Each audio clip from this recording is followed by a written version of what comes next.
अरे निधि, चल आइसक्रीम खाने चलते हैं। मुझे नहीं जाना कहीं आइसक्रीम वाइसक्रीम खाने। मुझे नहीं करनी फिजूल खर्ची। निधि, इसमें फिजूल खर्ची क्या है? चलते हैं, आइसक्रीम खाकर आ जाएंगे। सुबह ना आरव ने स्कूल जाना है। उसे स्कूल भी भेजना है। लेट हो जाएंगे। मुझे नहीं जाना। अरे निधि, वैसे भी आरव कहाँ सोता है 11 बजे तक। इस बहाने वो भी थोड़ा घूम लेगा। और अभी तो 8 ही बजे हैं। चलते हैं ना, आइसक्रीम खाकर आते हैं और इस बहाने आरव भी घूम लेगा थोड़ा। बोला ना मुझे नहीं जाना। मुझे नींद आ रही है, मैं जा रही हूँ सोने। लगता है निधि अभी भी कल वाली बात को ही लेकर बैठी हुई है, इसीलिए ये इतने गुस्से में बात कर रही थी। सच में इस ऋतु ने ना हमारा घर खराब कर रखा है। और ये निधि, ये अपने तो दिमाग से काम लेती नहीं है, बस सारी बातें मानती है उसी की। निधि, मैं ये कह रहा था, चल आज मूवी देख कर आते हैं। तू कई दिन से बोल रही थी ना। कोई जरूरत नहीं है फालतू खर्चे करने की। पैसों की कीमत समझो। पैसों की कीमत पता है तुम्हें? पैसे कैसे कमाए जाते हैं, कहाँ से आते हैं? पैसे पेड़ पे नहीं उगते हैं। निधि, मुझे पता है तुम मुझसे किस बात पर नाराज हो, लेकिन दूसरों की देखा देखी करके दिखावा करना कोई अच्छी बात नहीं है। और आरव, वो मेरा भी बेटा है, मुझे भी उसके भविष्य की चिंता है। बस इसीलिए मैं उसके लिए सेविंग करता हूँ, ताकि जब उसे जरूरत पड़े तो उसे पैसों की कभी कमी महसूस ना हो। अच्छा, आपने मुझे बताया नहीं।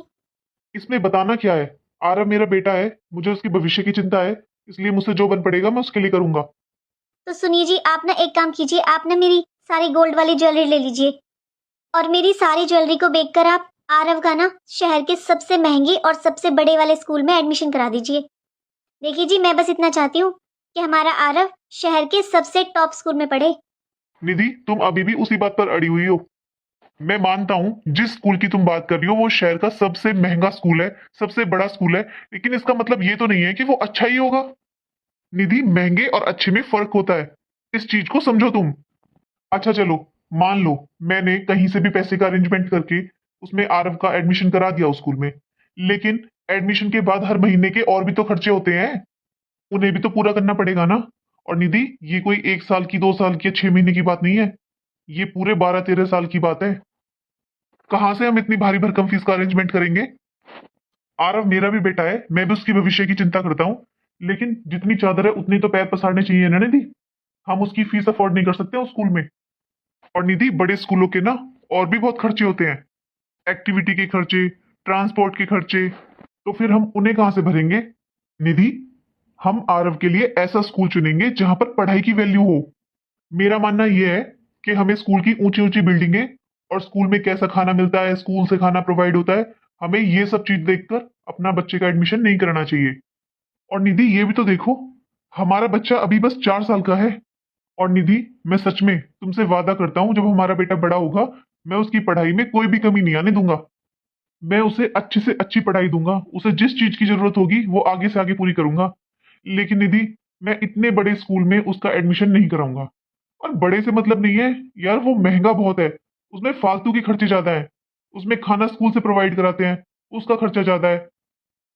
वहां पर कोई ट्यूशन होता, एक्स्ट्रा क्लासेस होते, तो उसमें पैसे खर्च करना अच्छा लगता है निधि। लेकिन एक्टिविटी के नाम पर वहां पर खर्चे होते हैं, पढ़ाई को कम वैल्यू दी जाती है उधर। मेरी मानो निधि, हमें अपने आरव के लिए ऐसा स्कूल चुनना है जिसमें पढ़ाई की वैल्यू हो। देखिए जी, क्या कमी है हमारे पास? मैं अपने सारे गहने देने के लिए तैयार हूँ आपको। लेकिन मुझे जो स्कूल पसंद है आप उसमें मेरे बेटे का एडमिशन नहीं करा रहे हो। और 4 साल से एज से क्या मतलब है आपका? हम अभी से उसका अच्छे और महंगे स्कूल में एडमिशन कराएंगे तो वैसा ही उसका बेस बनेगा। निधि, ये गहनों का त्याग ना एक माँ के लिए कोई बहुत बड़ा त्याग नहीं है।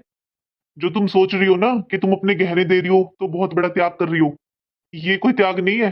अरे तुम्हें त्याग देना है ना, तो अपना थोड़ा समय दो आरव को, उसको अच्छा पौष्टिक खाना खिलाओ, उसके साथ खुली हवा में खेलो। और जो तुम्हारे अंदर हुनर है वो आरव को सिखाओ। तुम कभी आरव को लेकर बैठती हो? कभी उसे अपना टाइम देती हो? सारा टाइम या तो तुम टीवी में सीरियल देखती हो, वरना फोन में आप इंस्टाग्राम चलाती हो। अरे, आरव को तुम्हारे टाइम की जरूरत है। मैं घर से बाहर रहता हूँ, मैं ड्यूटी पर रहता हूँ, लेकिन तुम घर में रहती हो। वो तुम्हारे साथ ज्यादा टाइम स्पेंड करता है, वो जैसा तुम्हें देखेगा वैसा ही करेगा। और निधि, जो तुम ये ऋतु की देखा देखी कर रही हो ना, ये ठीक नहीं है। अरे, वो दोनों अकेले हैं, उनके ऊपर कोई जिम्मेवारियां नहीं है, लेकिन मेरे ऊपर अपने माँ बाप की, अपने बहन भाई की भी जिम्मेवारियां हैं। चल मैं ऑफिस निकलता हूँ, वैसे भी मेरे बहुत सर में दर्द हो रहा है। और मुझे नहीं लगता तेरी कुछ समझ में आ रहा है। अरे आशु, नाश्ता तो कर ले बेटा, मैंने नाश्ता बना दिया है। नहीं माँ, आज मुझे नाश्ते की जरूरत नहीं है, मेरा ऐसे ही पेट भरा हुआ है। अरे बेटा, मुझे तुम्हारी सारी बातें सुनाई दे रही थी और मैं बीच में बस इसलिए नहीं बोली, कहीं ऐसा ना हो मेरी वजह से तुम दोनों में लड़ाई बढ़ जाए। और निधि बेटा, जितनी अपनी चादर होती है ना उतने पैर पसारने चाहिए। बहू आरव जितना तुम्हारा है ना उतना ही हम सबका भी है। पर ये तो सोच, तेरा पति अकेला कमाने वाला है इस घर में। तुम्हारे ससुर जी है, उनको तुम्हें पता ही है कितनी पेंशन मिलती है, उसमें तो घर खर्च भी बहुत मुश्किल से चलता है बेटा। क्यों परेशान कर रही है घर में, क्यों अपने घर में कलेश कर रही है बेटा? और तू बस ये देख रही है कि वो बहुत महंगा स्कूल है, बहुत बड़ा स्कूल है, ये नहीं देख रही है बेटा वो कितनी दूर पड़ता है। कौन लेने जाएगा, कौन छोड़ने जाएगा? एक दिन भी अगर वैन नहीं आएगी तो कितनी दिक्कत होगी, ये बता। कितनी दूर है वो हम लोगों से स्कूल, हमारे घर से कितनी दूर है वो स्कूल, तू खुद सोच। ऐसा है मम्मी जी, यहाँ पर बात ना स्टैंडर्ड की हो रही है, लेकिन आपके समझ में नहीं आएगा कि स्टैंडर्ड क्या होता है। आपने मम्मी जी स्टैंडर्ड देखा ही नहीं है, आपने अपने बच्चों को गवर्नमेंट स्कूल में पढ़ा लिया, तो आप सोचते हो कि मैं अपने बेटे को भी गवर्नमेंट स्कूल में पढ़ाऊं। पैसों का इंतजाम मैं खुद कर लूंगी, चाहे मैं कहीं से भी करूं, लेकिन एडमिशन तो मेरे बेटे का उसी स्कूल में होगा। मैं कहीं ना कहीं से पैसे मांग लूंगी, लेकिन मैं अपने बेटे के लिए पैसों का अरेंजमेंट करूंगी। मैं मंगवाऊं तेरे से कहीं से पैसे? दो पड़ेंगे अब तेरे, सुधर जाएगी तू। अरे आशु, ये क्या कर रहा है बेटा, ये क्या तरीका है तेरा अपनी पत्नी से बात करने का? अरे माँ, एक हफ्ता हो गया इसकी बकवास सुनते सुनते। देख लो मम्मी अब आप ही। अरे बेटा, ये कोई घर में झगड़ा करने की बात नहीं है, इस बात पर घर में झगड़ा मत करो। एक काम कर आशु, मैं कह रही हूँ तुझसे, जिस स्कूल में बोल रही है ना निधि, जा उस स्कूल के फॉर्म वगैरह जो भी है लेकर आ। जो भी फॉर्मेलिटी है ना जब पूरी कर ले बेटा, देखते हैं पैसे का अरेंजमेंट कर लेंगे, कुछ हो जाएगा, सब हो जाएगा। जहाँ निधि कह रही है वहां पर एडमिशन करा, जा सारी फॉर्मेलिटी कर ले, करा जा एडमिशन करा उसमें। मुझे पता है बेटा तू बहुत सेविंग करता है अपने बेटे के लिए, पर बेटा क्या फायदा ऐसी सेविंग का अगर घर में ही झगड़ा होता रहे तो। थैंक यू मम्मी जी मेरी बात समझने के लिए। मुझे पता था मम्मी जी, कोई समझे ना समझे आप जरूर मुझे समझोगे। मम्मी जी बस मैं इतना चाहती हूँ, मेरा यही सपना है कि मेरा आरव शहर के सबसे महंगे और अच्छे और बड़े स्कूल में पढ़े, ताकि मैं अपने फ्रेंड सर्कल में सबको बता सकूं मेरा आरव कौन से स्कूल में पढ़ता है। मम्मी जी सब ना स्कूल का नाम सुनकर ही शॉक्ड हो जाएंगे। जा बेटा जा, तू कर ले, जा आज ऑफिस मत जा, और जा स्कूल की सारी फॉर्मेलिटी पूरी कर ले। मम्मी जी चाय पियोगे, ले आऊं क्या? लगता है मम्मी जी मुझसे नाराज है, रहने दो। अरे अपने बच्चे के भविष्य के लिए मुझे कुछ भी करना पड़े मैं करूंगी, जिसको मुझसे नाराज होना है हो जाए। भाभी, काजल भाभी। अरे आंटी जी नमस्ते। फिर आ गई ये, हमारे घर में कलेश करवा रखा है, सारे कलेश घर में इसी की वजह से होते हैं। अरे रितु तुम आओ, कैसे हो आंटी जी? हाँ हाँ मैं ठीक हूँ, तू बता किस लिए आई है, बता क्या काम है? अरे आंटी जी मैं तो बस ये पूछने आई हूँ, आपका पोता आरव कौन से स्कूल में पढ़ता है? अरे पता है जब से मैंने अपनी बेटी अवनी का ना इतने बड़े स्कूल में एडमिशन कराया है ना, मैं तो बहुत परेशान हो रही हूँ। पहले तो आंटी जी मैंने स्टैंडर्ड के चक्कर में आके, लोगों को दिखाने के चक्कर में मैंने ना इतने बड़े स्कूल में एडमिशन करा दिया अपनी बेटी का। पर आंटी जी वहाँ के तो खर्चे बहुत ज्यादा हैं, कभी मदर्स डे होता है, कभी फादर्स डे, कभी एनुअल फंक्शन, इनके नाम पर ना नई नई ड्रेसें बनवाते रहते हैं। और आंटी जी आपको तो पता ही है ये जो फैंसी ड्रेसेस होती हैं ये तो बच्चों के काम भी नहीं आते फिर। और तो और आंटी जी 5-5 हजार तो फंक्शन के नाम पर ले लेते हैं स्कूल वाले। क्या बताऊं आंटी जी, फीस ही मुश्किल से भरी जाती थी, और ऊपर से ये सब खर्चे कहाँ से भरूं आंटी जी। और ऊपर से मेरी तो ना मेरे हस्बैंड के साथ भी झगड़ा हो गया, इसीलिए तो आंटी जी मैंने नौकरी भी करनी शुरू कर दी। सोचा था थोड़ा सा मैं भी एडजस्टमेंट कर लूंगी, मैं और मेरे हस्बैंड दोनों नौकरी करेंगे तो शायद हम अपनी को इतने अच्छे स्कूल में पढ़ा पाएंगे, सब कुछ मैनेज हो जाएगा। पर हुआ उसका उल्टा ही। नौकरी करती हूँ आंटी जी, मुझे टाइम ही नहीं मिलता, मैं तो अपने बच्चे को टाइम भी नहीं दे पाती, ना मैं उसे पढ़ा पाती हूँ ना उसके साथ खेल पाती हूँ। मैं मेरे बच्चे से बिल्कुल दूर हो गई हूँ, स्कूल से कंप्लेन आती है वो पढ़ती नहीं है, मुझे टाइम ही नहीं मिलता। आंटी जी आप बताइए मैं किस टाइम पढ़ाऊँ उसे?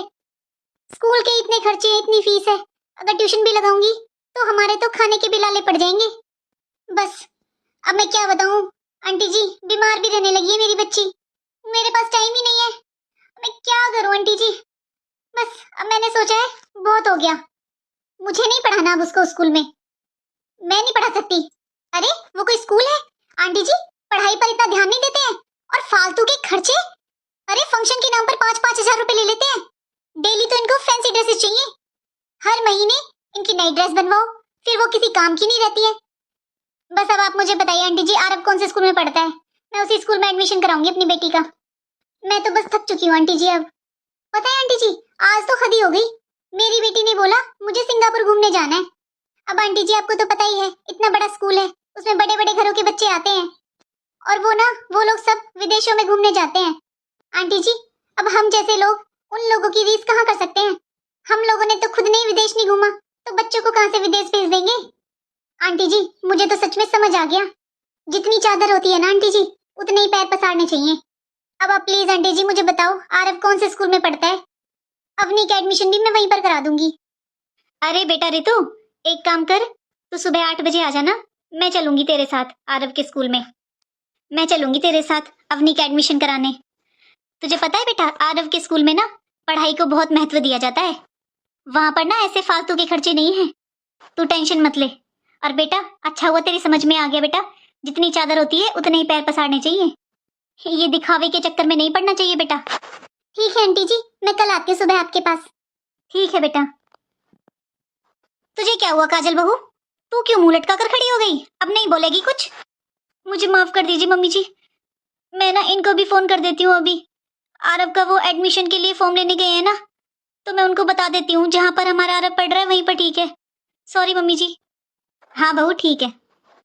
दोस्तों, मनुष्य के जीवन में जितना महत्व हवा पानी और भोजन का है ना, उतना ही महत्व शिक्षा का भी है। शिक्षा ही होती है जो हमें एक बेहतर जिंदगी देती है, जीवन देती है। और स्कूल ही वो जगह है जहां पर बच्चे समाज में रहना सीखते हैं, समाज में कैसे रहना है ये सब सीखते हैं। शिक्षा नहीं बताती कि हमें क्या सोचना है, बल्कि यह सिखाती है कि हमें कैसे सोचना है। लेकिन आजकल ना बहुत सारे लोग बड़े स्कूलों के चक्कर में पड़ चुके हैं, दिखावे के चक्कर में पड़ चुके हैं। मैंने ना कुछ लोगों के मुंह से सुना है कि हम ना अपने बच्चों को इसलिए नहीं पढ़ा पाए क्योंकि हमारे पास पैसे नहीं थे। तो भाई सरकारी स्कूल किस लिए हैं? सरकारी स्कूल में भी पढ़ सकते हैं बच्चे, तो जिनको पढ़ना होता है ना वो सरकारी स्कूल में भी पढ़ लेते हैं। तो बस मैं तो यही कहूँगी आप सबसे कि अपने बच्चों को जरूर पढ़ाएं। तो दोस्तों, आपको ये छोटी सी स्टोरी कैसी लगी? और इस स्टोरी से बस यही मैसेज देना था कि अपने बच्चों को जरूर पढ़ाएं, दिखावे के चक्कर में ना पड़े। हमारे बच्चे पढ़ेंगे तभी तो आगे बढ़ेंगे ना। मेरा मानना ये है कि पढ़ने से ही बच्चे शिक्षित और सभ्य बनते हैं, और जो एक शिक्षित व्यक्ति होता है ना वही समाज में सही बदलाव ला सकता है। इसलिए अपने बच्चों को जरूर पढ़ाएं। और आपको कैसी लगी हमारी छोटी सी स्टोरी प्लीज कमेंट कर बताइए। और वीडियो को पूरा देखने के लिए धन्यवाद। राधे राधे। ऐसे ही वीडियो के लिए चैनल को सब्सक्राइब जरूर करें।